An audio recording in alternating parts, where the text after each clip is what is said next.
In today's video, I'm going to teach you how to make a field required in DocuSign.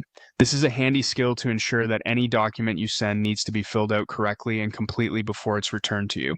So let's get started. First, head over to the DocuSign homepage. If you're not logged in, you'll need to enter your credentials to access your account. Once you're on the home page, look for the option that says Send an Envelope. This is where you begin preparing a document for signatures.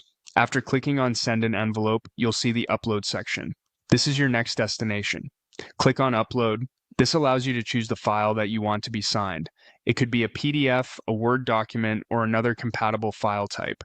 You can either click a button that says Desktop to select your file from your computer, or if you prefer, simply drag and drop the file into the designated area.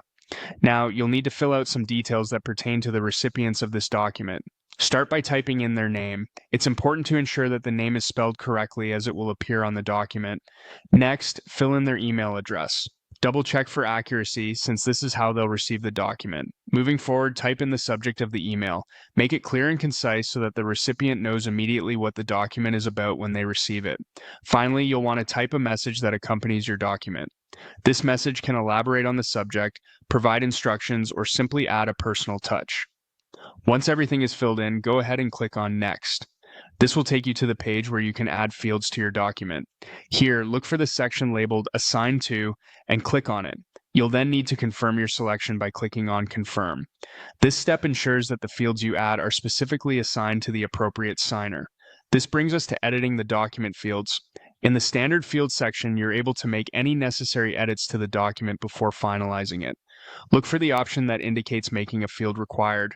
You'll want to click on Required Field to ensure that your recipient must complete this part of the document before they can submit it back to you. Finally, after all the settings and fields are properly configured, click on Send to dispatch your document to the recipient. They'll receive an email prompting them to complete and sign the document with all the required fields you've specified. And there you have it. You've successfully sent a document with required fields through DocuSign. This feature ensures that your documents are not only signed, but also filled out correctly. Thanks for watching and happy signing.